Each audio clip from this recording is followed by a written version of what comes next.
What's happening, beautiful people? Uncle Joey here with the Savage of Love, Lee Syatt, for another fun-filled episode of the Church New Testament. It's August the 5th. What do you want to do? Let's get this party started. Hey, it's Uncle Joey here. Listen, I want to talk to you about cereal. If you want cereal that's okay to eat by the handful, grab some Magic Spoon. Magic Spoon has 13 grams of protein, 0 grams of sugar, and 4 grams of net carbs. That's it. Go ahead and eat cereal for dinner without no shame. And read the box while you're eating. With flavors like fruity, cocoa, and frosted. It tastes like Saturday morning in the front of a TV. Me, I'm a cocoa type of guy. If you need to be on the go, Magic Spoon also has treats, cereal bars that you could take anywhere. Each bar has 12 grams of protein. I had the marshmallow and the double chocolate. Tremendous. What we're going to do is this. You're going to get $5 off your next order of Magic Spoon at magicspoon.com/church. Or look for Magic Spoon on Amazon or in your nearest grocery store. That's magicspoon.com/church for $5 off. Get that Magic Spoon. Kick this motherfucking meal, Lee.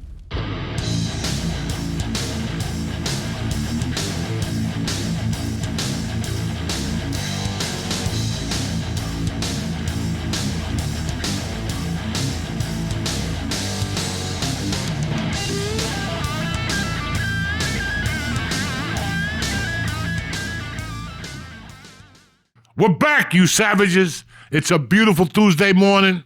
The fall is in the air. What's going on, little brother? I've been having a great week. Dude, we had a fun week last week. Yeah, we did. What'd you end up doing this weekend? Mama came back. Dude, you went to the Google Dolls. I can't tell you anything. Like anytime I'm doing anything sort Who of. the fuck is the Google Doll? I don't know. It's her concert. So what the fuck? You should have gave They her have. I will say, if you grew up, I grew up in the early 2000s. Like if you grew up around then, you'll know some of their songs. Yeah, I know some of their songs. And they're from Buffalo, New York. Yeah, they were really cool. Yeah, and it was. You know what? The venue was fucking awesome. What was the venue? The Jones Beach, theater, tremendous. on the water. On the water. Yeah, that's a good theater. That is a good place. The seats. She got the seats. Fucking like 8 rows. It was the best seats I've ever had to anything. 8 rows back. You could. My biggest thing is that like a concert, I feel like I'm being like crowded. There were seats, and like it was like an older crowd, so like people sat for like the song, like the new songs. Yeah, it's a nice they just sat for the songs they didn't like, and it was. Did you hold hands and hug each other like that faggot at the Coldplay concert? Not like that. Hold her like that, and both look at the band. If I could be seen, I want to show you the world. Yeah, no, no Aladdin song. Fruitcake. No, all right, as long as. But it was a good time. I'm happy you went. I'm very happy you went. It was cool. You know what was really cool was Dashboard Confessional open, and I haven't been to many concerts, but I thought it was gonna be like a local band, like kind of like a comedy show, like a local band feature, and then the headliner, and they did a good job because like when we got there, they were playing to like a mostly empty place, and by the end of their set, of course, like it gets to be really full, but like I've never seen a band like warm the crowd up. Like he even said, like, it's my job, so I need you guys to get crazy. And like he did stuff outside of just being like a musician. I've never seen that. I'm like warming, and it helped. Like it got the crowd going right before the main guy. It's crazy that it's the same with comedy. Right. Like now you understand your job a little better from going to see a music act. Yeah. You know, and it's like you run into all these feature acts and they'll tell you, oh yeah, I blew away the headline. When you didn't go for a good show. You went for your own personal shit. Mm-hmm. You know, and now you see what a team effort is. That's why I like bringing my own guys to work with me. Because, and I learned that from Rogan, because nobody's trying to hurt each other. We're all working in unison to make the show the best that we can make it. Whether it's 8 openers or 2 openers. Both of those openers are going to be fucking good. And we're all in unison to make the show that much fucking better. So I'm happy. I told you, a lot of comedy shit I've learned from watching musicians, a.k.a. singers. Mm-hmm. Singers, the music is funneled to the audience by that singer. And you don't even know what he's fucking doing. You don't know what he's doing till you leave there and go, fuck, Mick Jagger didn't stop dancing all night. Or Right. this guy didn't stop jumping up and down all night. That energy feeds on the fucking audience. Nobody's better at it than Mick Jagger because Mick dances to the song, and if the song is kind of like Satisfaction, Mick goes a little nuts, as nuts as he could go at 80. Oh, he's still going nuts? Yeah, he'll dance. Oh, I thought this was like 50 years ago he was going nuts. Dog, I don't know what he's going to do now. I don't know if they're going to come back now. I don't know. You know, right? He's 80, right? Mick Jagger's 80. That's a different fucking animal. But with the money they got, they could do 2 shows a week. Right. 82. 82? 82. With the money he's got, he could do 2 shows a week for about a month. And then 80 fucking 2, guys.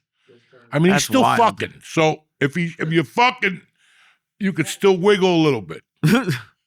He just had a kid. Wow, good for Yeah, him. he just had a kid. All these motherfuckers. But it, like the other thing, like every time I see music, and this was more of a subdued band, but like the energy musicians have when they're performing live. Like sometimes I feel like if I'm tired at stand up, like I feel like if I'm listening to it, I could hear it in my voice that like I sound tired. Like them jumping up, like you can't be tired and do that shit. I don't think. Like the energy, I think they're great with that. Listen, it's show to them. So whatever's going on in your life comes to an end. When you go up in front of a live audience, the adrenaline from the audience, the excitement, the energy from the audience should wake you the fuck up. I know who's going to sleep in front of 100 people. I can't sleep with one guy talking on the fucking TV. Could you imagine 100 fucking people yakking amongst themselves? No. So think about that, okay? We discussed this last week also. This is one of the biggest parts of comedy. And Doug Stanhope taught me this, but before Doug taught me this, I figured a little bit of this out on my own. What does professional mean? A professional means 2 things. That no matter if your asshole's bleeding, your mother's in the hospital, your cat died, when it's 8:05, all that goes away for 45 minutes. You could deal in grief in your own time or whatever you're going through later. In fact, that type of shit going on in your life should give your comedy a certain type of fuel. You're angry. Your girlfriend left you. You went home and your girlfriend was fucking the mailman.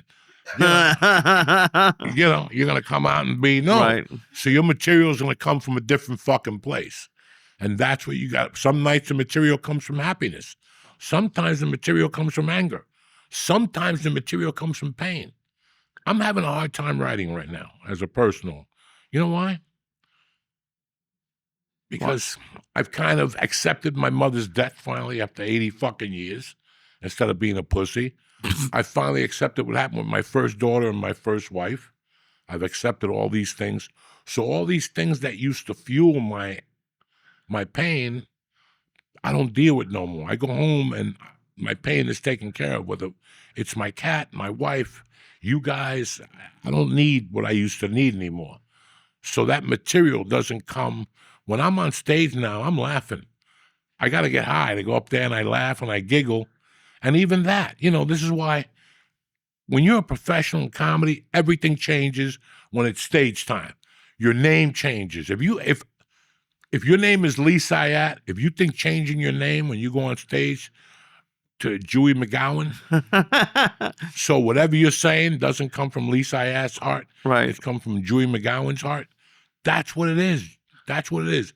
Your everything changes at 8:05. Once you walk in there and you talk to your friends and the comics say, yeah, last week I went to Iowa, last week I went to Chicago, and all of a sudden you start getting that energy from them. Then the one guy has a good set. Now you got to have a good set. There's no time for, oh, my grandma's in the hospital and her toe hurts. Listen, you could deal with that in 22 minutes. Nothing's going to change in 22 minutes.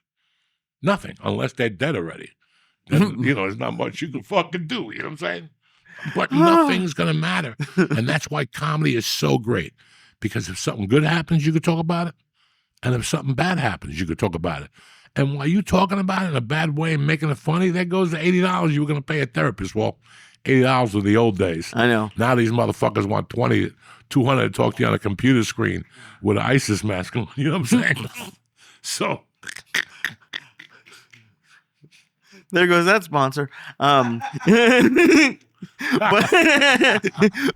But the thing with like bringing emotion into it, it's like anger.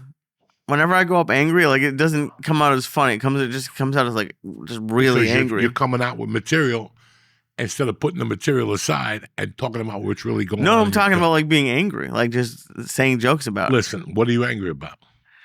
A breakup, anything. That's what you'd bring up to the stage. Oh, that's what I did. And that's when it becomes funny. I think one of the best sets as an open micer, I had open micer / feature. Like when you're still in that limbo of featuring 1 month, Right. 1 week a month. My girlfriend threw me out to stripper.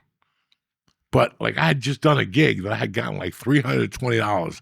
In those days when I got $320, I was Trump. I was what's that guy the guy that invented that car you drive, whatever. I'm Elon Musk. $320, I'm Elon Musk. So I go to her house and she's like, oh my God, this is the ex-stripper that I was banging heads with 2 weeks on, then a week off. I go to her house, we eat. I have to go pay groceries. I take her for grocery shopping. She milks me for a bottle of wine. I'm looking at this. I'm like, I'm down to 200 already. And then I finally jump on her, so it's worth the 200. And then she got me for something else, gas in the car and something else. I'm down to like fucking $80. Jesus. And all of a sudden she gets into an argument with me. And now she's telling me she's throwing me out. I want my money back. You know what I'm saying? I just bought groceries. I want my grocery money back. And she just goes, fuck you and your grocery money. You're out. So now I got to find a place to sleep, travel, and the only place I got to go is the comedy club. That's the only place I had to go at that time. It was like some special show, and I went down and they go, you want to go up? I remember walking in there with my bags. And they're like, what the fuck? I go, don't even ask. I got thrown out, but who gives a fuck? We're here. I got enough money for a gram of Coke. You know what I'm saying? I got enough money for a half gram of Coke and 30 for some fucking drinks. So we're okay with it. Could be worse. And I'll never forget, I went on stage with like a list. And man, as soon as I hit the stage, I went off about her. And I was like, I said one joke that I kind of used for a while. Oh, yeah? And it was like, I was with my stripper girlfriend all afternoon. We were in love. Everything was going great. Then I ran out of dollar bills. Something stupid like that. And it fucking stuck, and I used it for a while. But I'll never forget that somebody came up to me after that show and goes, do you want the tape? And I go, you taped that?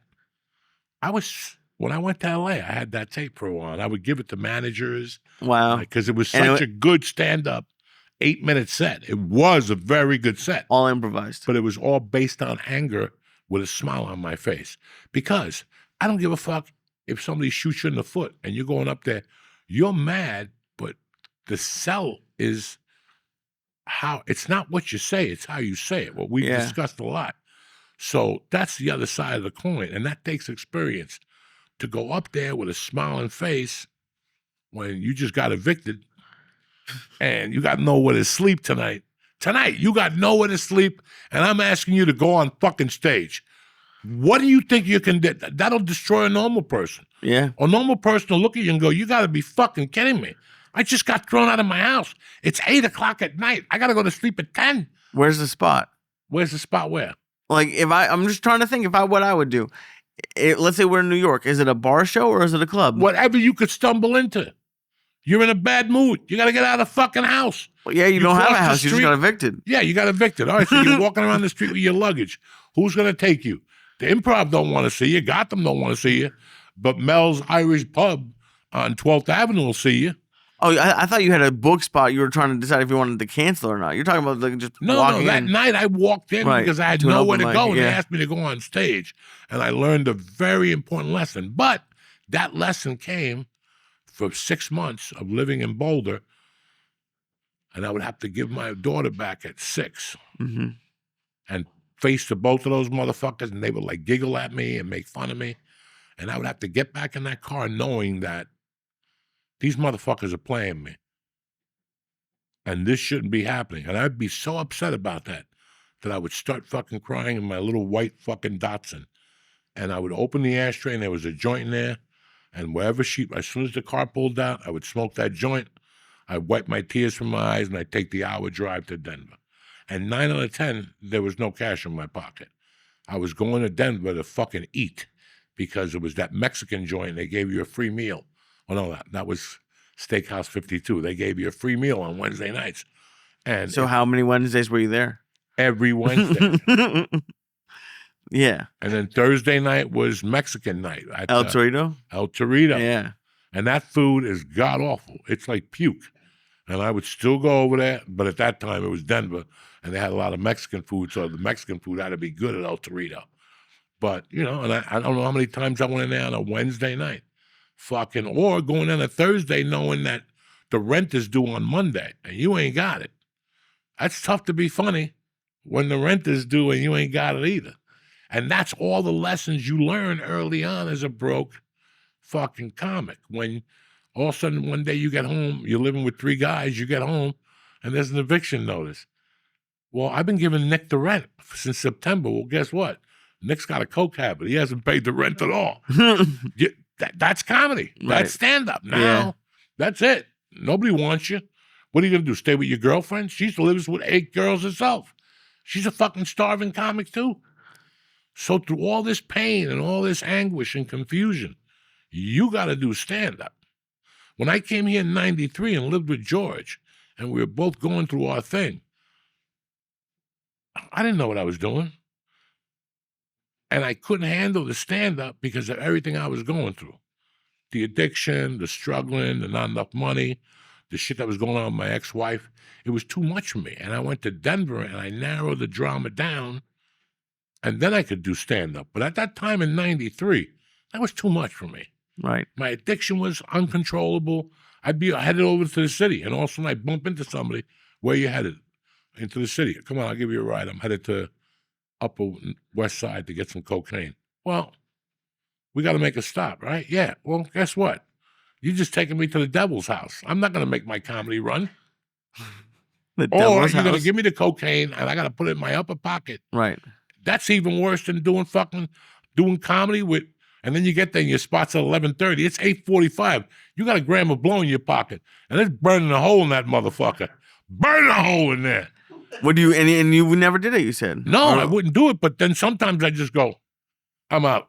And just not do your set? No, I'm going home. I'm doing some coke. I can't take it no more. What time was this? Like 9:15? Like how long would you last? 9 o'clock. 15 minutes? As long as I had coke in my pocket, the night was done. Why are we doing this? Why is she here if she ain't cooking? Right. You know what I'm saying? God. If she ain't cooking, why is she here? That's so crazy. But it's wild. Because with comedy, I just don't. Listen, you're eliminating all the shit that gets in your way. Right. You were about to say something to me when you came in. We had a really good time the other night at one of those bucket shows Oh, yeah, that was at fantastic. the dojo. It was fucking a phenomenal night. Everybody did great. We're doing another one on the 28th of August. It's a Thursday night, and it was a great time. And what happened that night was, it was a bucket show. It wasn't stand-up, really. It was a development night and It whatever. was stand-up. But It was stand-up, but my daughter, I go, are you going to go up? And she goes, yeah, I'm going to go up. And then I brought her up, and she went up and did it. that's fantastic. The next day, I got 1,000 messages from people. You know, people from Colorado, from California called me that knew Mercy when she was little, and they were like, dog, that picture, blah, blah, blah. And I told them all the same thing. I go, I don't want her to do stand-up comedy. Not at all. Not at all. I know what I went through for stand-up comedy. It's not a pretty fucking road. And it's tough for a woman. I go, I'm just happy that she had no fear. Right. That's it. That was no fear zone. That is one of the scariest things in the world, public speaking. People would rather jump off a fucking building than go in front of 10 people and speak. Like, there's been comics who you've offered spots to who turned it down. No, people cannot. A lot of people do not like public actors, not comics. Actors that came into the store and I was hosting. And I go, you want to do 10 minutes? And they look at me like, are you fucking crazy? That's crazy. That's for crazy people. You're on fucking TV on sets all the time. Tom Cruise, that's who one of the conversations was one night. That he just couldn't do it. That motherfucker does his own stunt. When I asked him if he want to go on stage for 5 minutes, he looks at me like I asked him to fuck him in the ass in a Scientology meeting. Oh my God. It is a complete different thing. It's a And fucking different animal. Like, were you when you asked her, what did you think she was gonna say? No. And she didn't hesitate But I at all. saw those pictures from the NJ Pack, and I saw how bad she wanted to go out there. Oh, yeah. I could see her energy that night, that she was just a push away from going, come on out here, Mercy. Oh, yeah. She would have ran out She would there. have ran out there. Not ran. She would have walked out and done whatever goofy shit she does, but I don't give a fuck because I just want to eliminate. I had no fear because I thought about it that night. I'm like, when did I go, 6th grade on Fridays. I used to go up in front of the class and sing, lip sync to Frankie Valli. My eyes adored you. Okay? That's how my comedy career started, by singing on Fridays in front of a and I was ugly, but I would think I was a crooner. And I would go over to the girls and sing like real close, like, and they go away. Go away. Go away, Tubby. Go away. So, like, what did it feel like to see? Because you were on stage with her. Yeah. Well, when she took the fucking note out and it said rim job, and I started laughing, and she looked at me, she goes, I don't even know what that means. That was classic. That was, that's comedy. She, in her heart, she don't know what that means. Right. I thought she knew, but she didn't. On the way home, I kept asking her, you know what a rim job is? She's like, no. I go, okay. It's when the guy goes, Oh, my God. and she goes, I never thought about that, Dad. I go, yeah, that's a rim job. That's what I told her on the way home. But, she's 12. I can't shock her system. That's a complete shock. To be fair, we did. What did I say? It's okay for me to suck your pussy, but not talk about your kids. And she listened to that. And when she went on stage that night, she said that Dad says something to me sometimes, like I suck that lady's dick and shit. So she could deal with that. But eating assholes at 12, that'll break her system. That's when you stop eating Girl Scout cookies. That's when it's over for you. So I got to keep it on the down low till she's 15 or 16. Oh, I think she was in there the whole time. She loved it. She was. Listen, man, I just, that's how I felt. It wasn't about stand up. We were just talking, having a conversation tonight about people who sneak their kids in. What's that called when we were talking about Jennifer Aniston? Nepotism. Yeah. I don't want to be accused of that shit. That's why I'm happy she plays softball, because I never played softball, baseball in my life. So when I walk there, I don't know nothing. I don't know nothing about nothing. Right, but people are gonna accuse you of that no matter what. People, that's something people love to shout on the internet. That doesn't really mean if that's the whole point of having. I don't get that. Like if you had a kid and you could help them get a job anywhere, you wouldn't do it. Like of course. No. If it ever comes to it, you're not an ass. I'm not doing the child any favors.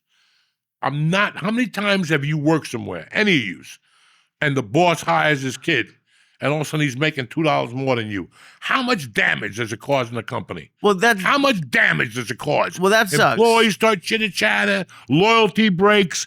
No. If your kid comes to work for you, you tell them at the dinner table, here it is. You know that room where they shovel the shit? Don't come out of there for a year.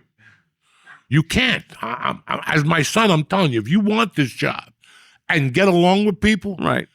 It usually 90 days. I'm going to leave you in there for a fucking year to smell that every day. So when I do promote you, I don't have any fucking problems. Right. I could always go, fuck you. He's my son. He's never been late. And I had him in there for a year to really pay his dues. It's usually 120 days and you make the union in most warehouses, or I'm just assuming. But that's my rule, because you're really not doing a child any fucking favors. Right. You don't want to do a favor like that, but like even let's just say, George owned a business and your kid and Mercy wanted to go work there. You'd be like, hey, George, you're hiring. Yes. Can you help? But I'm not going to tell George, you got to pay her $28. No. Because this is what she needs. But George, entry-level position. You're grabbing a broom, you're cleaning a bathroom. That builds character. And that's fun. That lets me know when you tell an employee the first day to clean the bathroom and you give them that, they'll know if they're going to stay or not. Right. You got about 48 hours, because that'll break your system down. Everybody wants to be a star. Everybody wants to be on top. Everybody wants to get there and earn. But no, today we're cleaning a fucking bathroom. They're soft. They're soft. So from me knowing life experience, if I'm still around when she's 18, like I've already spoken to restaurants in my area and said, hey, next summer, she's in here. Saturdays. Teach them what it is to take a Saturday from you. Right. okay, to take a Saturday. Or a Friday night. You know, one of the girls that I respect the most in Marlboro, New Jersey, is a 19-year-old girl that I have watched that girl grow since she's 14. She's not just a regular girl. She's a beautiful girl. Her and her sister are beautiful. Me and my wife and my daughter would go to a pizza parlor, which I took you guys to. I think you met the girl. And I used to go in there on Fridays when I first moved here with a bunch of parents. And I would go, why is that girl here on a Friday night? 16, 15. Then she turned 16. And then me and my wife would talk to her. And then she says, I'm saving up for a car. And then after she got the car and she's like, do you want to see it? And I'll never forget, we went out and there was a broken down jalopy. But I was so happy for her because I know what she went through. Yeah. And then she's like, now I'm saving up for fucking college. She wanted to go to Temple. But she was $13,000 short to go to Temple. When she told me that, it broke my fucking heart. Her parents don't have the money, but that bitch was there every Friday and Saturday night. She could have been jumping up and down. She could have been on that OnlyFans. She could have hooked up with a fucking 40-year-old old guy. That girl could have done anything she wanted to. But no, she worked in a pizza parlor. Now she works at TD Bank, and she's, good for her, making good money and stuff. And she's going to school at whatever, that local college that's really cheap, Brookdale, whatever the fuck it is. But dog, that to me is a classy woman. You're not going to have any problems with that girl if you hire her in 10 years. She did the work. She did the groundwork. I want the same for my daughter, man. You're just not just going to work a pizza place, work the counter. You're going to take calls, something kids don't know how to do. You're going to learn how to exchange money. Another thing these idiots don't know how to do, they look at the fucking thing. You go to a restaurant now, $10.32. You give them $10 and 32 cents, $11, and you give them 32 cents. The computer fizzles out. It's over. I mean, these are things, and I tell people in business all the time, you're confusing the consumer. I had a conversation with a good friend of mine the other night. I said, listen, the comedy club, this is why you're confusing the consumer. You have to assume they're fucking not even stupid. You got to assume they're retarded. As a matter of fact, I know. And I'm not being a Tom Segura or Bert Kreischer calling them the poors. I'm not calling anybody stupid. I'm just going, I'll give you an example. Retarded. No, I'm giving you an example. I could put a link up for my book right to Amazon. And people will hit me 3 days later and go, I went on Amazon and bought this book instead. How many times do I put a link up for tickets to a comedy club where you can't even bounce the ticket price? I'll put ticket prices on there and people come in and go, I went on Vivid and bought $120. Well, I put the link out for the fucking Punchline or Helium or wherever. So when people do that, when you actually walk them to the fence, give them the key and tell them what thing to pull and just go, all you gotta do is go click, right? That's the link. I'm giving you the fucking link, right? All you gotta do is go click. How did you end up buying a t-shirt from Nick Ascalise? How did this happen? How does this happen? You know how many times I've done a shitty club where I'm like, give me $20 for tickets, and somebody afterward will go, I paid $68 on. What the fuck? Are you retarded? I put the ticket link up. People don't check. They just Google Joey Diaz tickets. And they go with the first thing up there. It's crazy. I mean, it's how do people fall for like the scams? And it breaks my heart because I thought I was dealing with a more, people that knew, click the fucking link. I'm not going to fucking beat you and put you on a porn link or take you all the way to Europe to buy fucking goggles. I'm not going to do that to you. Just click the link. And I see this on a daily fucking basis in life. You used to get so upset because people would like message you right as you were leaving the city. Like, when are you going to come here? Yeah, when are you coming to Memphis? Well, I'll tell you what. Go on my Twitter last week and they'll look and call. And then, oh shit, you were just here. Yeah. Look how long I've been talking about Memphis, barbecue, chicken cutlets, black people with veins in their eyes. I've been talking about Memphis for 3 fucking podcast episodes. And you're telling me now, when am I going to Memphis? Right. And then I figured out there's people that just do that to bust your balls. Oh, really? Yeah, they just do that to bust your balls. They see that you were just there, and they're like, hey, why don't you tell me you were here? Fuck your mother. You knew I was there. I've been talking about it for 3 fucking weeks, motherfucker. That's so funny. Speaking of which, Got a fucking crazy shit this weekend. One of those days, one day, Saturday, I think I got up and I had a bunch of errands to run. Freehold, Jackson, up fucking whatever. And I go, you know what? I'm one of those guys when you're out, you're out. You know when you have like a long list and you already did 5 of them, I'll save the 2 of these for tomorrow. I go, fuck it. Let me just get this over. I got invited to a party. I go, let me buy fucking a cigar and buy myself one. I don't know what I'm doing, but I went to this cigar shop. I picked the one with the lightest cover on it so it don't kill me, right? And next to it, 2 doors down, there's a head shop in my neighborhood. I know this mall because I usually feed the cats back there, but I haven't seen the cats. First time in 5 years, I haven't seen any of them. And I go back there and look, and I always feel guilty because there's a little porno Sucky house back there. A lot of people don't know there's a Sucky house back there. It's turned off, and it just says open, and there's an ATM machine right there. You're kidding. There's a house with an ATM machine outside? Let me tell you something. I go to that CVS since I moved here. You know. With the cats. I feed the cats there. For years, since day one. I started telling my wife, just buy the cats food by the box. And because I was walking into CVS and buying them a cat food, and I was spending like $20 a week. I go, fuck this. Just go on Amazon and get me whatever. A big box. A box, and I put it in my car. And every night I go out there, bro, snow out the ass. These motherfuckers are out there hungry.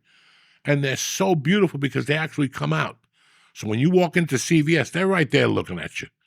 And some people like give them the finger, and I'm like, how dare you? Buy them a can of food. And I come on, I open it, and they stay right there. They don't run away. I won't touch them because they're feral and there's rabies going around. And I don't want to foam from the fucking mouth when I'm eating somebody's asshole. So is that how it gets activated? Why would he be finding out then? Because if the fucking cat scratches you, get rabies. Who knows? My God. Listen, I watched New Jersey 12. Last week there was a skunk that bit some fucking dog and he had rabies. I know you've all seen it in Middletown. So Middletown is up and, let's not worry about ice. There's a skunk with fucking, rabies. So what are we talking about? Who knows? Who? The feral cat. Feeding the cats on the Sucky house. But I also go over there to get, nicotine gum from time to time, and I rub an alcohol for my pipes, and I get everything there. That's my CVS. So one night I go in there, and as I'm coming out, there's a bunch of young kids, not young kids, like 19, 20, and they're high-fiving each other, they're giggling, and they're opening the boxes of condoms and taking the loose condoms out. And when they saw me, like, Uncle Joey, what up? And I'm like, oh, these fucking savages. So I go over and I'm like, where you guys going? They're like, we're going to get our dick sucked. Right around the back of the building, there's a Sucky house. Right there at CVS. Right there in that corner, there's a Sucky house in my hometown. There's going to be some people really upset that you're telling all the people about their favorite. I better get 10% from those dirty hookers. I think they're going to get shut down. I've never been in there. I don't know who runs it. I don't know if it's Russians. I don't know who runs it. I don't know what they do. I don't even know how they get away with it. I've never actually met somebody who's been there except for these kids that night that were saying, yeah, we go down Friday nights, $300. They do everything but dog eyes. Have you ever seen them since? Who, the kids? Those kids, yeah. No. Oh, no. Maybe they're missing. Maybe the skunk got them. So I was like, there's a Sucky house back there? And they're like, yeah, I think they double as a massage, but no signs. So when I would go back there to feed the cat, I looked back there one day, I'm like, that is a Sucky house. Dog, you'll never find it. You'll never find it. It's in between buildings. There's a fucking drive-through bank. It's right next to the drive-through bank. You run the whole operation out? You're like, there's 6 women inside, maybe 7. So what? They're there. Listen, they just move. Listen, if you have a good Sucky house, moves around every 6 weeks. One of those chicks gets the HIV. Oh. They get something like a fucking type of COVID in their pussy, and they get shut down by the health department, or some cop comes in. COVID in the pussy is outrageous. I'm dead serious. Those Sucky houses. So anyway, we're talking about that fucking strip mall, cocksucker. How do we end up with the Sucky? I have no idea. I'm sorry. You're looking for a cigar. So I go to the cigar shop first, and then as I go, you know what? I might as well go in here, get some papers, a pipe, whatever. And I go in there, and the kid's like, hey, you come in here from time to time. Do you know anything about these new things? And I'm old school, you know? And I'm like, what are you talking about? First off, they have a whole section of weed at these places. I'm talking a fucking wall of every weed we grew up with, name. And I'm like, that's weed? And he goes, no. It's 9 days before the weed grows. You take a chemical out. Nick, what do you know about this? Yeah. I don't know. He was saying something else.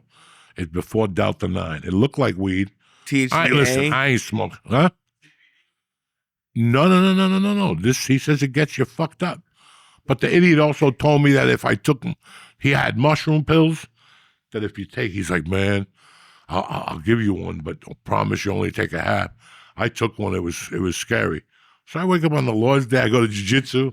I go, let me see what these pills are all about. He gave me 2 of them. Jesus, Joe. I ate like 3/4 of it. I fucking went. Nothing happened.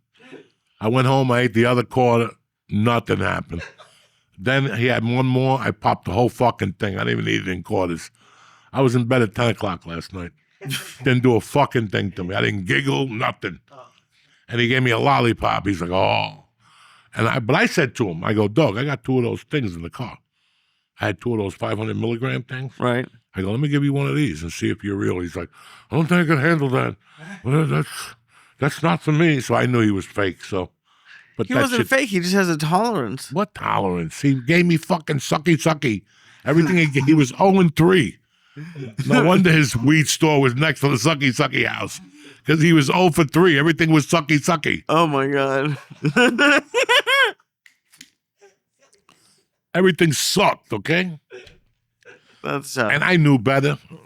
I've been down the street already. Everybody thinks they're a scientist. And these fucking new kids today don't have the heart just to do heroin. They just don't have the heart to fucking get a syringe and pop that motherfucker and listen to some Black Sabbath. They just don't. They're pussies. So what do? They buy like a half a fag vapor pen that's got like a 10th of heroin. Oh my God, my toothache doesn't work anymore. You know, it's like I said, it's like a white chick that wants to fuck a black dude. The first time she'll fuck a dude that's mixed, just to see how the smell is and everything. And if it passes, then the next time she jumps on a full fucking yam, you know what I'm saying? We all know the fucking deal. How it starts.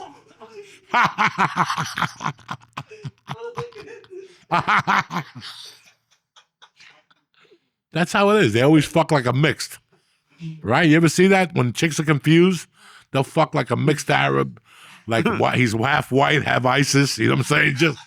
Just I like how you notice it. I like how I notice all that shit. That's what I do. I got cop's eyes. I keep my eye on that shit. But are these like people you know or just people you see and you've like made up stories for their lives? Like, I'm an observer. I'm a fucking observer. I sit, I make believe I'm doing something, but I'm really listening to those 2 idiots in the corner and what they're saying. I'm about 8 minutes from stabbing them both in the fucking arm. And they have no idea. They're just talking about something in a coffee They got shop. no idea. I'm just giving them rope every minute. Here, take 6 more inches. You're going to end up like that Pontecorvo on The Sopranos when he hung himself in the garage. I just wait for these fucking guys. I swear to God. I know you love. I know you love people. Like, that's amazing that you're giving people rope and they don't even know they're like. Nah, I give them all rope. Here, take this rope. You're going to hang yourself eventually. It might be today. It might be tomorrow. Holy I shit. see it. Listen, let me tell you what happened Friday night. So Friday night, my wife and my daughter breaking on me about 4 o'clock that they're going to see some play. Now, I go with them as a family, but where they're going, they give you wooden seats, and you got to eat like pie. It's like a community center. I'm not doing that. And they're kids. And they're fucking kids. I don't want to go there and then one kid recognizes me. It's like a stand-up. I would never go. I don't want to not support you, Lee. Right. But I don't want to go to walk in a club with you, and then they're like, Joey's here, and then fuck Lee. We're going to see Lee. Right. I already know. That's why I don't go see anybody. I will never be on the. If I'm not going behind with you to hide, because it's your show. It's not my show. You follow me? So if I go to your show, I'm going to distract him. Joey's here. He might go up. Listen to what Lee's got to say. Same thing with kids. Right. That's why I don't make a big deal at the softball games. Not about me at the soft. People love for me to get up and go, oh, $20 for the next hit, ha ha ha ha, and act like Melon in back to school. You know what I'm saying? I don't want to do that. That's not who I am. I'm not gonna go there with glasses and that's my daughter. Ha ha ha. That's what people expect you to act. So you don't act like that, and then they don't know where the fuck to go. Right. What is that? What you think people expect of you? Think about it. If you could go to a game and say what you want and have a circle of people around you and be cute and hold court, who wouldn't want to do that? Except to miss their fucking kids and what their kids doing. When you go to a thing in L.A., where we came from, you think anybody goes to see their own kids do anything? They don't. Lee, you're having a party on Saturday? I'll let you know Friday because my mother-in-law's coming to town. What they know is my wife spoke to George's wife, and she said that Joe Rogan might go to their barbecue on Saturday. So I'm not going to answer your barbecue because I know Joe Rogan and Trini Lopez and the writer from Empire, they're all going to be at his house. But Nick's having a barbecue. And the head of Fox is going to be at Nick's house. So I got to hold out to see who's got the best guest list. Would you like to live you ever go to anything in L.A.? No. Everything in L.A. is based around who's going to be at your party. So if, God forbid, Nick's not going to bring a script, I accidentally have my script. It's in the car. Really? It's a Sunday. You have your script in the car. I'm here eating barbecue, looking at women in bikinis, and you want to talk to me about a script. But that's how people are. That's how people are. And the kids, zero. The kids are a prop to get them in there. Just to get in the schools? I swear to my mother's grave. Those kids are a prop to get them into those meetings because all those kids have a nanny. That's the only way they'll fit into that circle. God forbid they don't have a nanny to tell their friends they have a nanny. That's the only way you'll accept me, is if I have a nanny also so we could talk about the nannies. My nanny's from Bolivia. Oh, my God. Her uncle sells me coke. No, but you know what I'm saying. Everything they do, there's people who have kids and they're supposed to go where my daughter went to school, but they go to Carpenter down the road on the other side of Ventura Boulevard. Why? Because that's where all the writers and all their kids go to. Their Christmas party is at CBS Radford. Jeez. Okay? So anybody who wants to be cool and be in the in crowd, they go to that school instead. When you want to be a normal parent, which ain't much, even in the school I took my daughter to, that's where you go. They have a lot of writers there too, and the girl from, what's the girl? Lisa Loeb, and the head writer from whatever. There's a lot of people's kids that went to that school, but not like Carpenter. Carpenter is the alligator, the hunter that died. People, that's where their kids go. And that's where you take your kid if you don't love him. Because that's where you take your kid if you don't love him. The kids are just using them? They're just a fucking prop. My kid's not a prop. And my girls' softball games are about her. They're never about me. If I could wear a beard and a disguise to those games, I would. I would, because they're not about me. And today I went to breakfast with my wife. This woman could have only been Russian. I got nothing against Russian women or Russian people. She had a leopard suit on from head to toe, the tight one. Shouldn't have had a leopard suit on. It should have been more like a bear or a fucking gorilla, right? She had feet uglier than mine with sandals on. Her hair had not been done. Her face was full of Botox, and she had those glasses on, and she didn't want to sit at the table. So she stood on the other side of the counter so everybody had to see her. Just randomly and start talking so to her? Everybody just could see her so she could be seen. Normal people don't do that. They sit at a fucking table and they don't have a leopard suit to go to a turning point with fucking $200 sandals on. But there's people that's what their priority is, to be seen. I don't want to. Where I go get a haircut, every time I walk in, there's a goofy motherfucker that goes, "Hey, Joey." I don't even pay attention. I don't even look at him. Until I finally told the owner, "Can you tell that moron to stop saying Joey when I walk in here, please?" I go, if I don't want nobody to know, why are you telling them? Right. Don't say a fucking word. Don't say a fucking word. Just look at me and nod. Is it? It has like, not I guess damaged your life. Like, do you feel like you can't go? Do you feel like you can't go places now? No, I go wherever the fuck I want. But I don't go for the purposes that you think I would go. Like, do you know what I mean? Like, I'm over all that shit. Like, I was over it when I lived in LA. So I'm over all that shit. The last thing I want to see are those people. Right. The last thing I want to see are those type of people. It took me 23 years to get away from them. I'm going to go back and dilly-dally with those style of people, which are basically just liberals. They're just people who are just like, they agree to everything, and all their decisions are based around what people are going to think about them. That's it. I think that's a lot of people. And you could tell when somebody opens their mouth if they're really sincere about it, or if they're just, in Hollywood, people just say shit. Are they really, does Pedro Pascal really give a fuck about LGBTQ rights? Or is he saying that so, why? So you could fit into a certain gap. That's my own, listen, for years I always talked about California, and I shouldn't have spoken about California. It was Hollywood and the lifestyle where I lived. And I'm very sorry. I need to apologize. It wasn't California. Right. And it wasn't Orange County or whatever county I lived in. It was that world. And we have those worlds now in normal cities. Everybody thinks there's a fucking celebrity. Well, let me go up to Montauk and play handball. You're from fucking Jersey. Let me stab you in the fucking eyeball. Do you know what I'm saying? I'm from North Bergen, New Jersey. Nobody did nothing. All of a sudden, I see kids I grew up with. We're playing golf today. They know I want to fucking shoot them. Because I know the reason you're playing golf. There's no enjoyment for you. If it was enjoyment, you just play with 3 fucking idiots. Enjoyment is getting 3 of your North Bergen friends that don't play golf. Us 4 idiots smoke a big bag of weed, give a bag of edibles to him, and he's the driver of the golf cart. So we end up like Adam Sandler and fucking be real slow. in Happy Gilmore too. That's fun with your friends. Not me at a golf court. I'm playing at Trump Plaza, with 3 fucking jerk-offs holding a beer. No, you're playing golf for all the wrong reasons. Right. I want you to do things for the right fucking reasons. Right. I want you to do things, why can't, you're getting drunk. Why can't you just get drunk? Oh, we're going to Luigi's, to get drunk. Well, go to the Surfside Bar on Palisade Boulevard. You might as well get herpes while you get drunk, right or wrong? It's so weird what we do, and we don't even know what we're doing.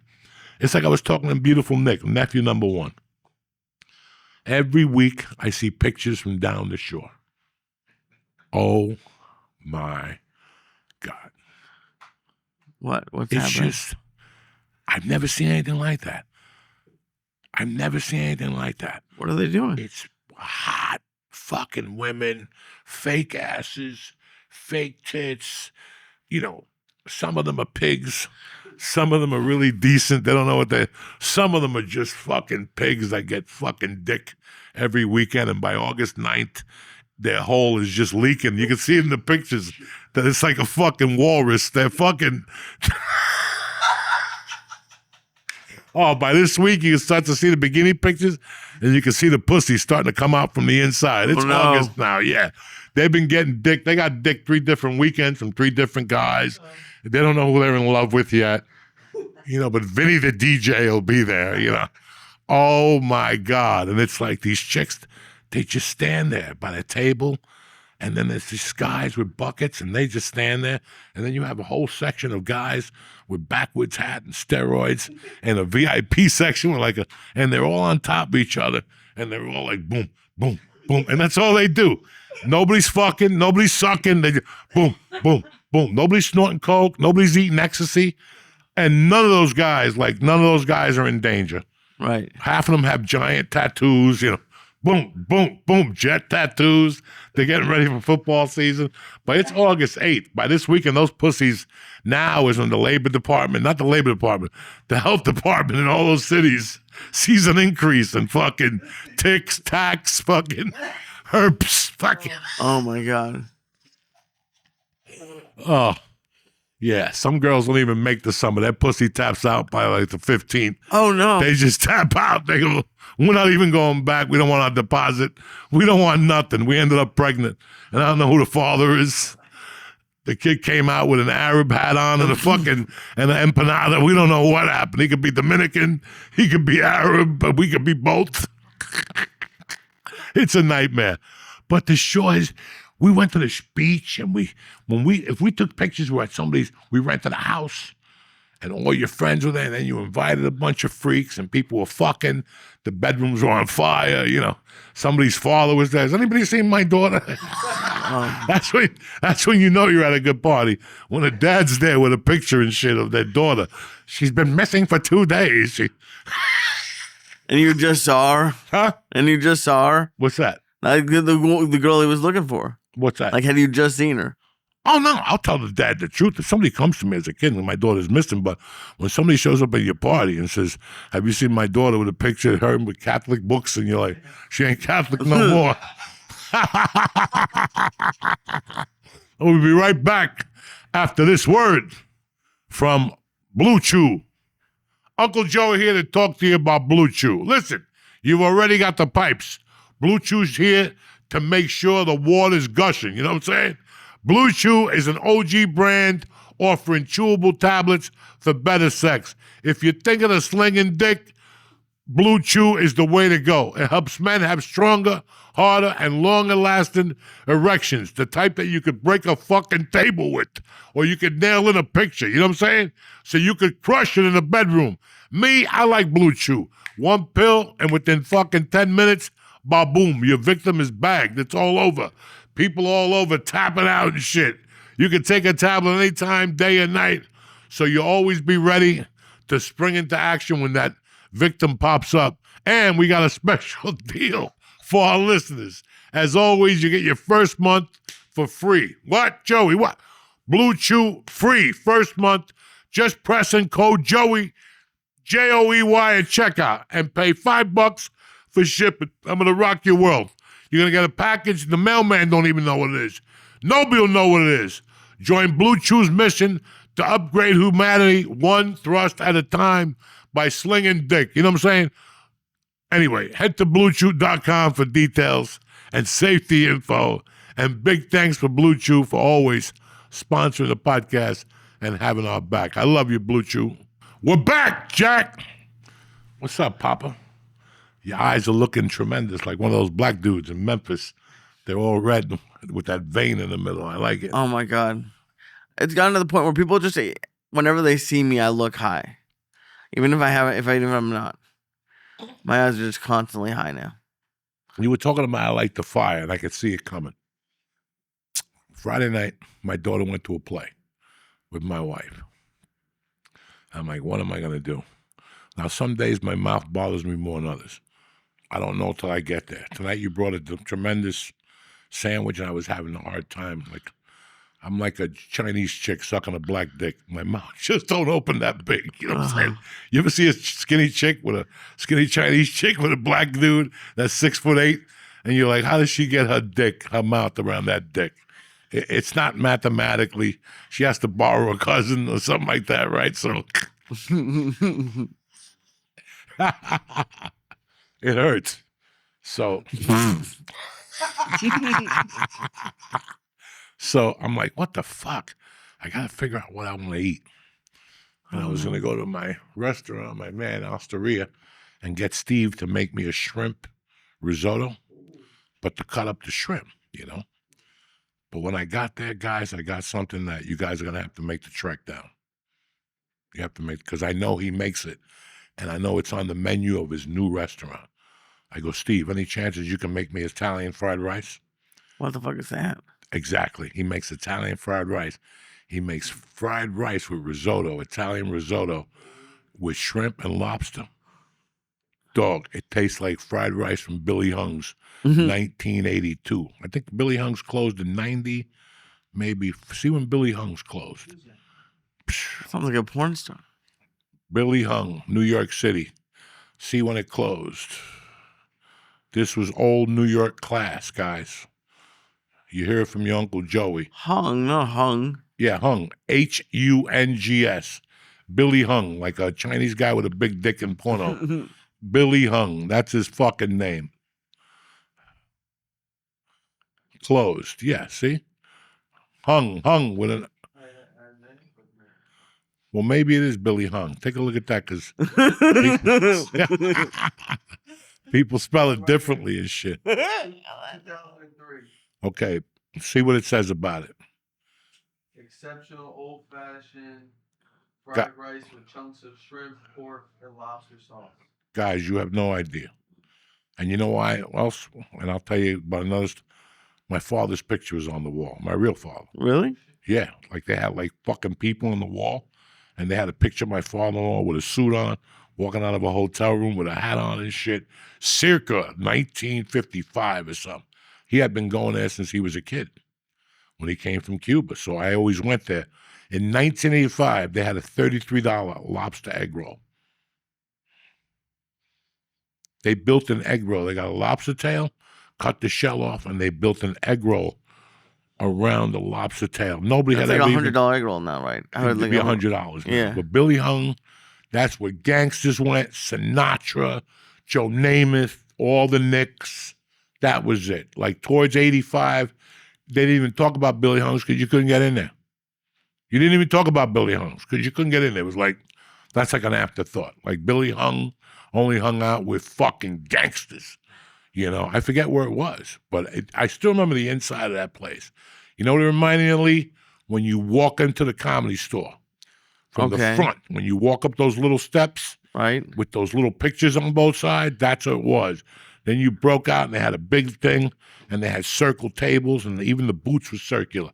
That's all I remember about that restaurant. But my mom used to go there 3 times a week to get soup when I was young. Oh, I it's would that go one. there. Yeah. No, it's not the one where she stabbed the Chinese guy. Oh, okay. That was one on 86th Street and Broadway. That was by the house. That's crazy. So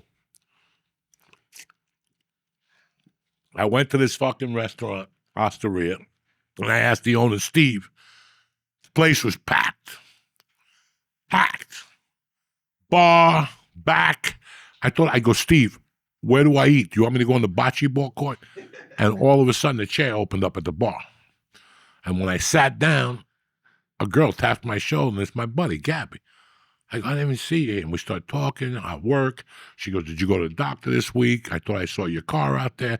Because she works in the doctor's office with my ear next door. She works for people with skin and plastic surgery. I do fake titties and shit in there. So she goes, were you there this week? No, and we got to talking, blah, blah, blah. And then she knows people there. So she was talking to different people. Then she got a chair next to me. And we're talking, but she knew the couple next to her. So she's talking to them. I'm eating my food. The fucking fried rice came. I didn't talk to nobody. Do you understand? I didn't talk to nobody. I just, because it was soft. Oh, it was perfect.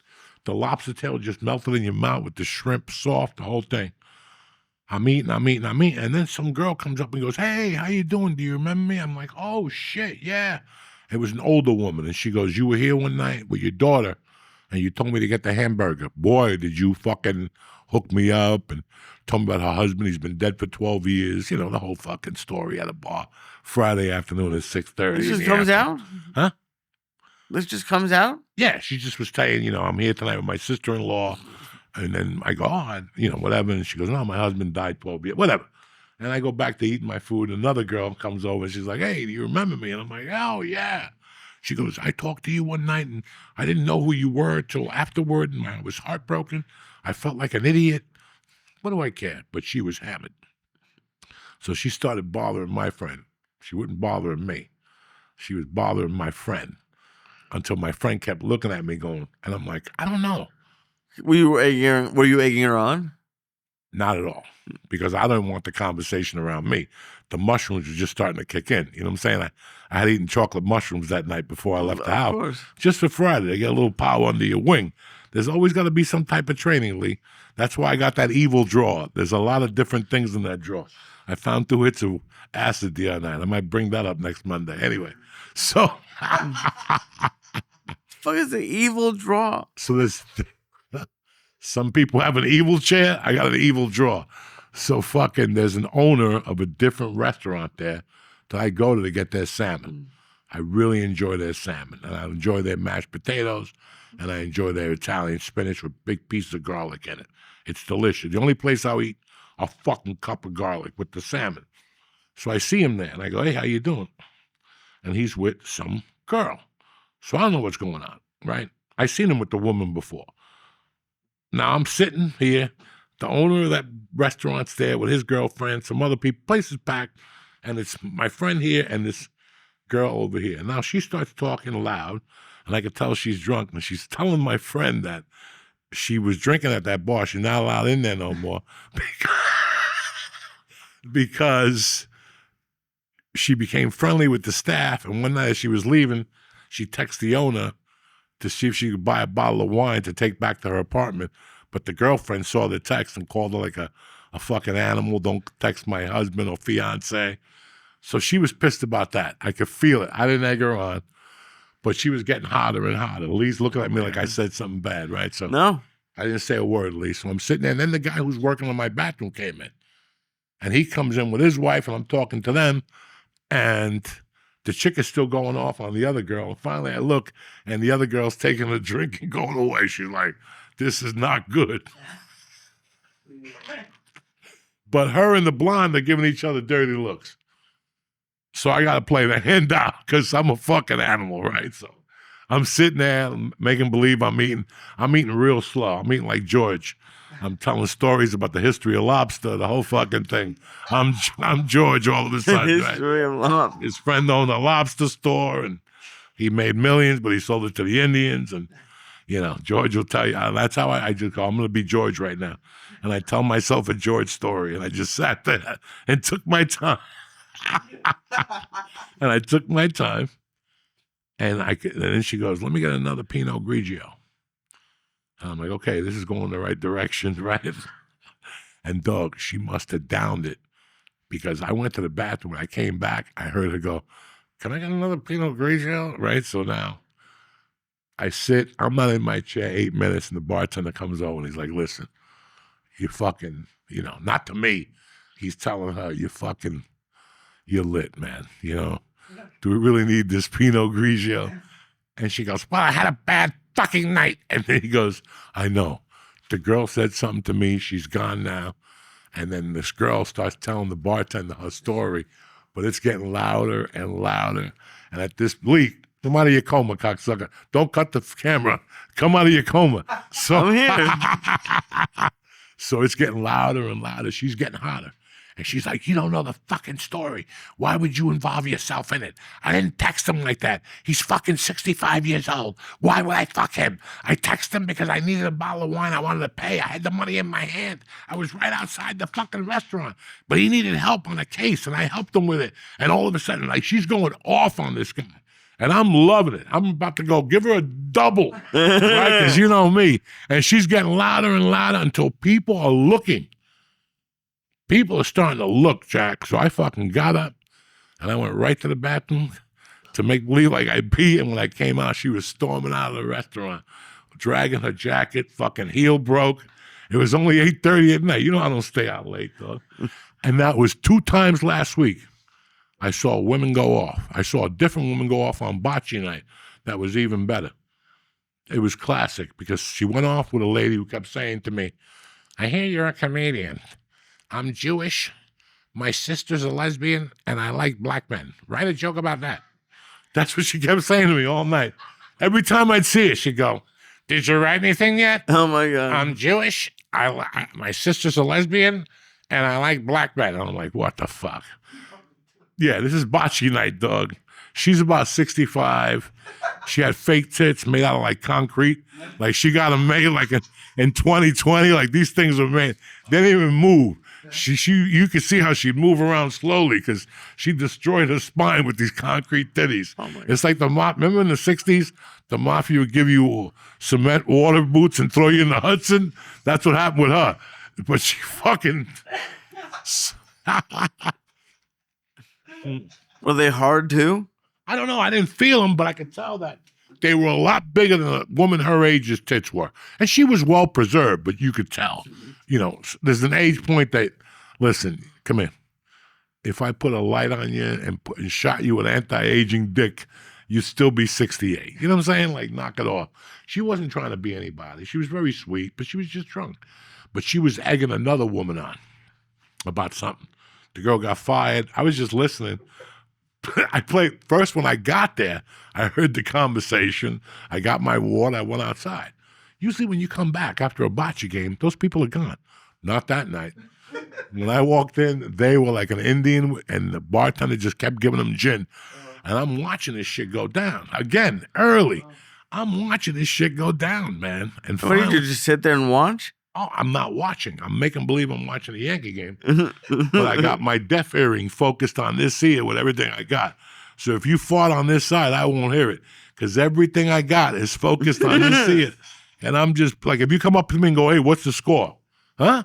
Get the fuck out of my face. I'm not even care about the Yankee game. You come up to me, I can see a home run happen. And I wouldn't know because all my focus is in the super old man here. And I'm listening to what these 2 or 3 hags, it was like 4 of them, telling the story, the woman, this. So finally I go, you know what?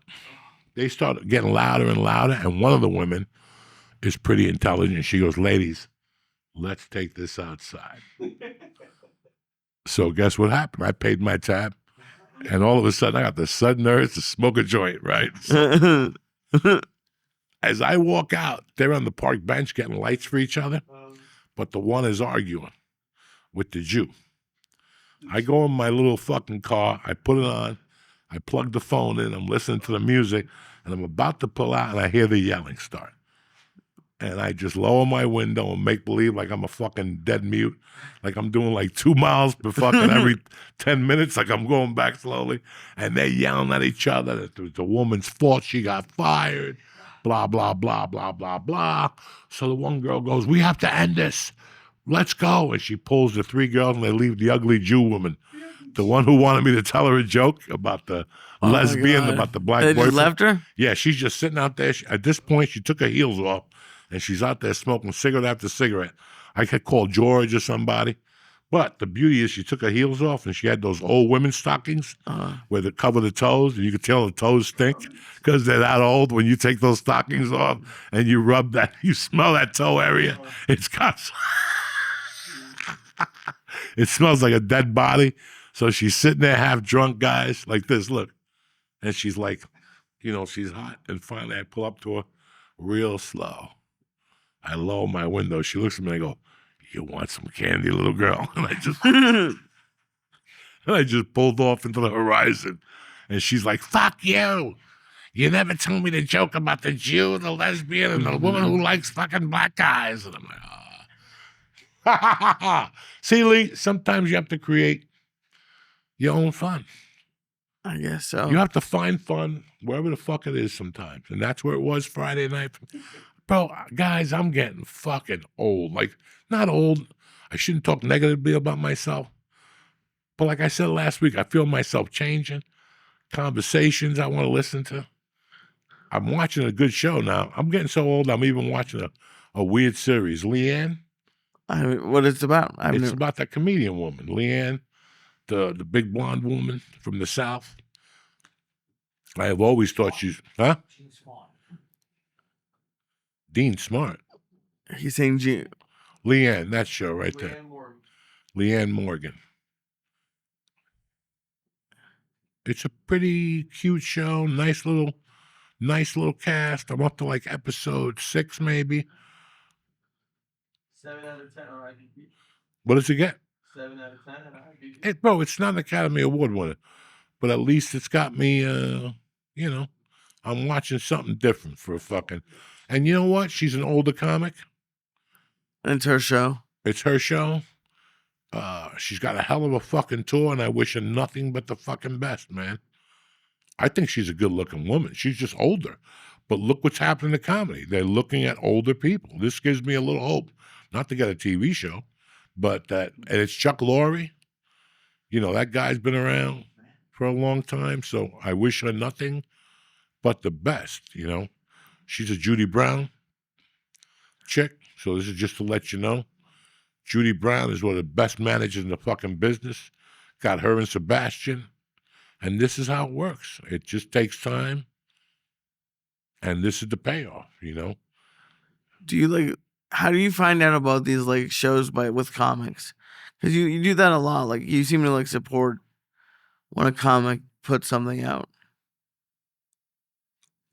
I love when people say that they became a comedian, including myself, because, well, for me, it's more than anybody else because I am a convicted felon. And I didn't think I could make it anywhere else. I never thought I'd see a TV show. I thought they always did background checks and shit. I guess not. You know, millions of dollars a year, and I don't even know who's on the set with me. So I always thought about it that way. But you always want something. I always wanted to reoccur on a show. I like Nick DiPaolo when he was on Brace Under Fire. He played a bartender. And I go, if I ever got something like that, I'd be the luckiest guy in the fucking world. You know, in those days, it was 10 out of 26 episodes. But those are 10 episodes that I didn't have to be on the week for, on the road. Right. That's how I looked at it. That was my strategy. That's 10 weeks to buy you time to get better material and, you know. So, but I have to be supportive of, I'm supportive of anybody who goes outside of the fucking box. Anybody who doesn't punch a clock every week, I'm support. Everybody who starts the fucking month at 0, how can you not support those people? That's life. Yeah, you went to college for 7 years, you're an attorney, you make $400,000, $500,000 a year. That's also a big chance. But I'm not putting nothing mad because I believe in the working man also. But I also believe in, take a chance. Columbus did. Take a fucking chance. If you got a time, listen, having a business isn't about owning a fucking boat on the weekends. It's about you creating your freedom. You wanted life on your terms. I can never get mad at somebody who does this. The racket that we do, this fucking racket that people think like, I'm special. No, you're not fucking special. This is a fucking racket. And at the end, it's like me going to Las Vegas and putting it on black number 8 or red number 24. I don't know when I walk in that room who's going to like me, who's not going to like me. I'm hoping for all those women and for those 3 gay guys to go, oh my God, we love him. Then you're going to work till you're fucking 40 if you're 22. And you've seen it. You've seen people in front of you that have gotten huge spurts in acting careers or huge spurts in stand-up because it's different now. It's spurts. It's not longevity anymore. Like longevity, and I'm wrong. You have people like the chick from Silence of the Lambs, and you know the chick I was talking about earlier. Well, Jodie Foster. That girl started on fucking The Courtship of Eddie's Father, dog. I watched that as a kid. She was my fucking age, you know. They've been in it all their lives. Dakota Fanning. I just watched her with fucking Men on Fire. Oh my God, Yeah, she was a little fantastic. girl. Now she's a goddamn woman. The other one that was on the terrorist show. They do this the way people are plumbers for 40 years. Claire Danes. Thank you, George. You're on the same page for that. They have done this the way people go, I'm going to become a fucking plumber. And then you're doing it for 10 years, then you're doing it for 20 years. Next thing you're doing it for 30 years, and you're considered a master fucking plumber. A master fucking plumber. A master electrician, a master carpenter, a master framer. George is a master framer. How many framers are out there right now, George? No, how many framers, how many people grow up and go, when I get old, I'm going to be a fucking framer? Zero. Zero. So I respect anybody who gets up one morning and goes, I'm not going to punch a clock. I'm going to borrow $500 from Uncle Joey. I'm going to borrow $500 from Uncle Nicky. I'm going to borrow $500 from fucking Lee. And I'm going to get a box and I'm going to sell hot dogs out of there. I'd much rather fucking do that and take a chance on my own. And those are the guys that one minute they buy a box, then they pay you back and they're buying a stand, then they're paying you back, and then they come to you and then they go, we want you to lend me this to buy a fucking a little thing. And next thing you know, that motherfucker's got 3 of them. And he's buying you out for $10 million. You gave him fucking $300 when he was 16 years old. You know, those are the people that you respect. That they're called Right. what? People who are crafty. But there's a word for that. People who made it on their own. Crafty. Nobody gave it to them. They borrowed $10,000 from their father-in-law, and they started making donuts, and now they're Krispy Kreme. I don't know if that's I don't know if that's the history, but that's how it starts. Right.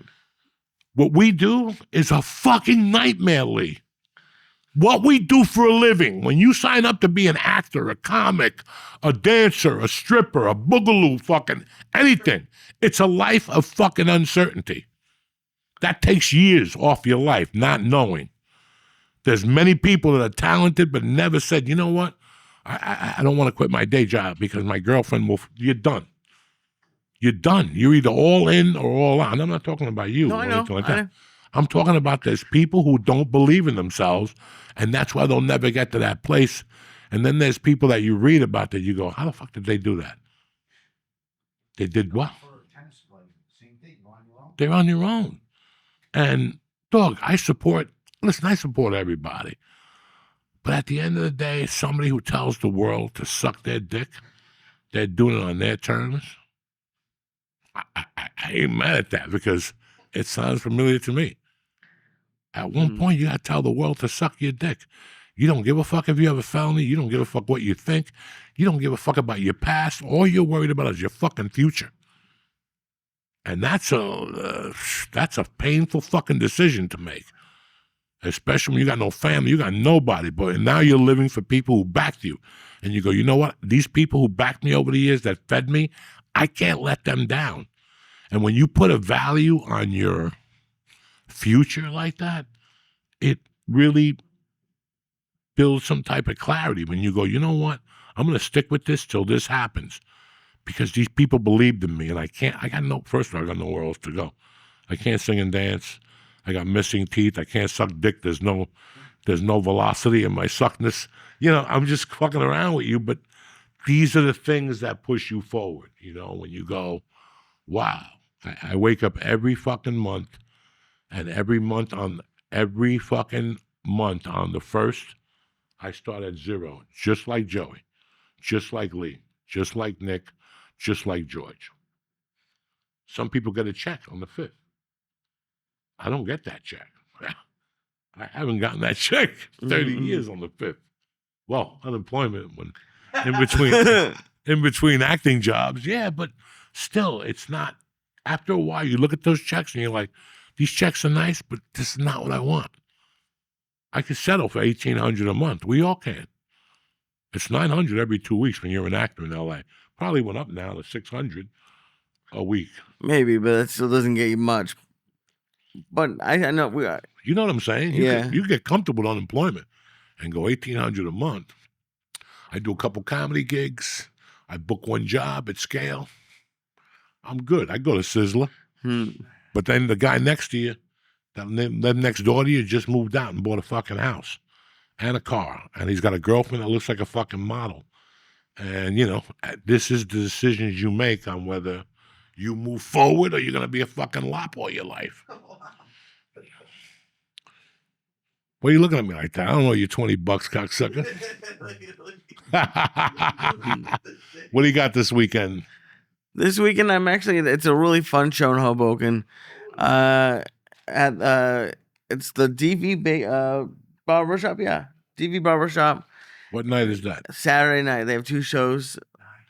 It's a really fun show that my buddy runs. All right, and Wednesday night we're at the dojo. Wednesday we're at the dojo. It's new talent night or whatever the fuck it is. I don't know. It's something. You gonna be new talent? Yeah, I'm new talent. You should. I'm new talent with an old twist, Jackson. So like, you should write material for a different comic and do it, or try a different style material. Who? You. Don't laugh at this guy. Don't encourage him with this gibberish talk. I should try some new material. Maybe I'll get a guitar and get a one-piece drum. Don't call it gibberish talk when you feed me all these things. Don't make go out there and talk. Huh? Talk what? What do you mean talk what? What are you talking? What's he saying, guys? I don't even. Am I deaf? Remember, you lost stripes today. That set you back like 3 years cupping that little edible. No one cupped an edible. Trying to fucking put it in your pocket. We caught him tonight. No, you didn't catch anything. Trying to buy time as usual. I need something to drink because he was going to cut the edible in half, put it in his pocket, and eat the other half. He don't think I know. He doesn't know I'm half Jewish. I already was watching him. That's why I caught the hand. I know him 12 years. I caught the hand. He has that little Jew hoof. It was nowhere that near little my Auschwitz pocket. hoof. He doesn't know what he was talking These about. Jews would get like a piece of bread There's video and hold evidence. their hand on the Auschwitz windowsill with a little piece of bread in there Oh, no. all night for 3 days. That's the Auschwitz grip. He's got something in the grip and shit. Fucking cocksucker. You don't think I read that Something manual? in the grip. Huh? They got that. Remember, G.I. Joe had a kung fu grip? Jews have that little Auschwitz grip. It ain't really closed, but it is. It's got like a diamond in there, or the mother's ring, or $5, whatever the fuck you hold.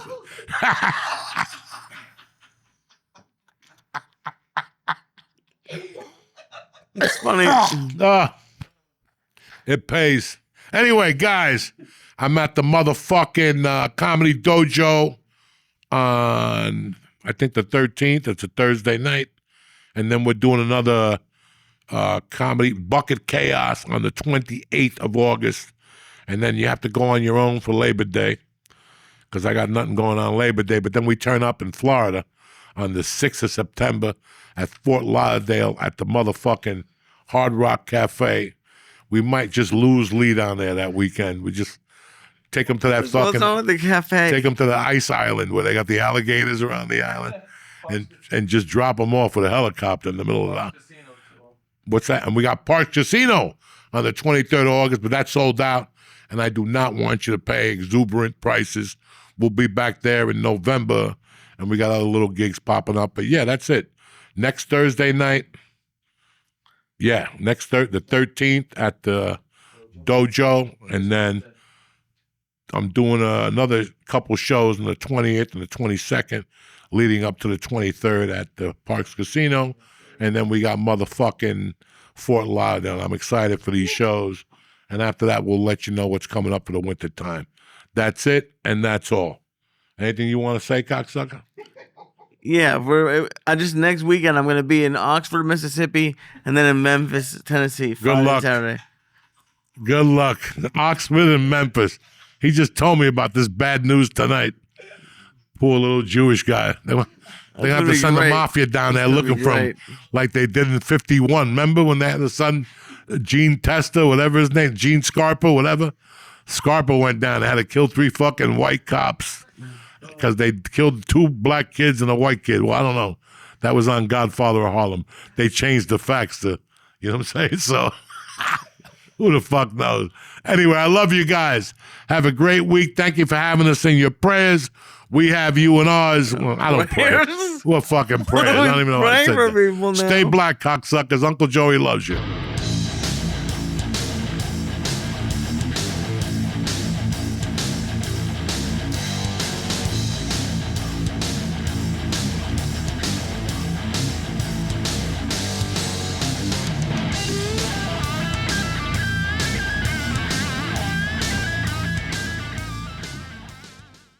Hey, it's Uncle Joey here. Listen, I want to talk to you about cereal. If you want cereal that's okay to eat by the handful, grab some Magic Spoon.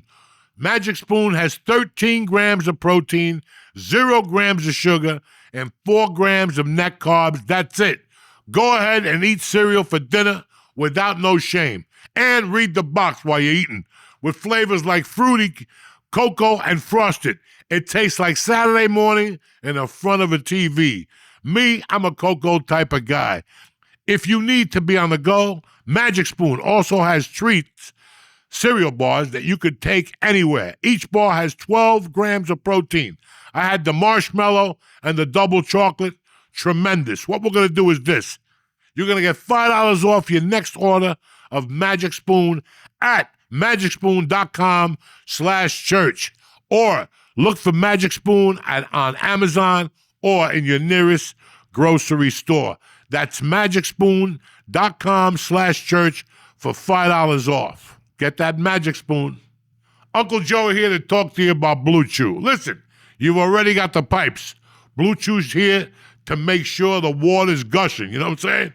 Bluechew is an OG brand offering chewable tablets for better sex. If you're thinking of slinging dick, Bluechew is the way to go. It helps men have stronger, harder, and longer-lasting erections, the type that you could break a fucking table with, or you could nail in a picture, you know what I'm saying?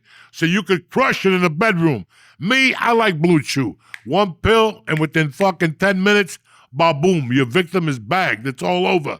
People all over tapping out and shit. You can take a tablet anytime, day or night, so you'll always be ready to spring into action when that victim pops up. And we got a special deal for our listeners. As always, you get your first month for free. What, Joey? What? Bluechew free first month. Just press in code Joey, Joey at checkout, and pay $5 for shipping. I'm gonna rock your world. You're gonna get a package. The mailman don't even know what it is. Nobody will know what it is. Join Bluechew's mission to upgrade humanity one thrust at a time by slinging dick. You know what I'm saying? Anyway, head to Bluechew.com for details and safety info. And big thanks for Bluechew for always sponsoring the podcast and having our back. I love you, Bluechew.